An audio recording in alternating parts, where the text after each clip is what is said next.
నమస్తే. ప్రస్తుతం మనం సికింద్రాబాద్‌లోని ఇంపీరియల్ గార్డెన్స్ వద్దున్నాం. సో, ఇక్కడ ఇటు నరేంద్ర మోదీ గారు 11 ఏళ్ల సందర్భంగా అలాగే ఇక్కడ దేశంలోని అతిపెద్ద పార్లమెంట్ మల్కాజ్గిరి అయినటువంటి దానికి ఎంపీగా ఉన్నటువంటి ఈటెల రాజేందర్ గారి సంవత్సరం కాలం పూర్తయిన సందర్భంగా ఒక పెద్ద భారీ బహిరంగ సంకల్ప సభ ఏర్పాటు చేస్తారు. సో, ప్రధానంగా చూసుకుంటే మోదీ గారు 11 సంవత్సరాలుగా చేసిన అభివృద్ధి కావచ్చు, అవన్నీ సంక్షేమ కార్యక్రమాలు కావచ్చు, వాటన్నిటిని పురస్కరించుకొని అండ్ అలాగే వికసిత్ భారత్ సంకల్ప సభ అనేది ఏర్పాటు చేస్తారు.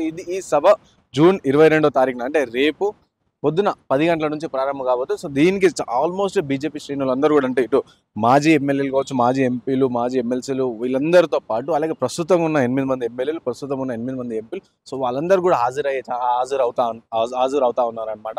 సో, అలాగే మీరు చూడొచ్చు ఏర్పాట్లు కూడా చాలా పెద్దగా ఏర్పాటు చేస్తున్నారు. ఎందుకంటే 11 సంవత్సరాలు కంప్లీట్ అయిన నరేంద్ర మోదీ గారి పాలన, అలాగే సంవత్సరం పాటు కంప్లీట్ అయిన మల్కాజ్గిరి ఎంపీగా ఈటెల రాజేందర్ గారు చేసిన పనులు కావచ్చు, అభివృద్ధి పనులు కావచ్చు, వీటన్నింటినీ తీసుకొని వీటన్నింటిని కూడా ప్రజల్లోకి తీసుకెళ్లాలి అని చెప్పేసి ఇటు ఈ సభ అనేది ఏర్పాటు చేస్తారు. సో, దీనికి ముఖ్య అతిథిగా ఇటు కిషన్ రెడ్డితో పాటు బండి సంజయ్ గారు, సో ఈ విధంగా వీళ్ళందరూ వస్తున్నారు. అలాగే ఇటు రాష్ట్ర వ్యాప్తంగా ఉన్న బీజేపీ నాయకులు కూడా అందరూ కూడా రావాలి అని చెప్పేసి కూడా ఈటెల రాజేందర్ గారు ఆల్రెడీ మనకు పిలుపునిచ్చిన విషయం మనకు తెలిసింది.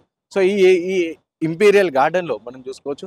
సో, ఈ గార్డెన్ లో కూడా ఇక్కడ ఒక సభ అనేది ఏర్పాటు చేస్తా ఉన్నారు. రేపు పొద్దున ఆల్మోస్ట్ చాలా మంది వచ్చేటట్టు ఛాన్స్ ఉన్నట్టు తెలుస్తా ఉంది. అయితే ఈ నేపథ్యంలో సో ఇక చూడొచ్చు మనం కట్అవుట్లు, ఫ్లెక్సీలు అవన్నీ కూడా ఏర్పాటు చేసి ఎక్కడ సో చూడ వికసిత్ భారత్ సంకల్ప సభకి స్వాగతం సుస్వాగతం అని చెప్పేసి సో నరేంద్ర మోదీ గారి 11 ఏళ్ల ప్రస్థానం, సేవ, సుపరిపాలన అండ్ పేదల సంక్షేమానికి 11 ఏళ్ల ప్రస్తావన అంటే 11 సార్లు అయిపోయింది అని చెప్పేసి అండ్ అలాగే మల్కాజ్గిరి ఎంపీ ఈటెల రాజేందర్ గారి ఏడాది పదవి కాలం అంటే ఏడాది పాటు కంప్లీట్ చేసుకున్నారు అని చెప్పేసి ఇవన్నీ కూడా మల్కాజ్గిరికి చేసిన మంచి కావచ్చు, దేశంలో నరేంద్ర మోదీ ఆ దేశానికి చేసిన అభివృద్ధి పనులు కావచ్చు, ఇవన్నీ పురస్కరించి రేపు ఒక పెద్ద సభ ఏర్పాటు చేసి సో ఇక్కడ నిర్వహించబోతుంది. సో దానికి సంబంధించి ఏర్పాట్లు కూడా మనం చూడొచ్చు అనేది ఎంత వేగవంతంగా ఎందుకంటే రేపు మార్నింగ్ 10 o'clockకి కాబట్టి సో రేపు మార్నింగ్ 10 గంటలకు స్టార్ట్ అవుతుంది కాబట్టి ఆల్రెడీ అంతా చకచక వేగంగా పనులు కూడా అన్ని కంప్లీట్ అవుతా ఉన్న పరిస్థితి.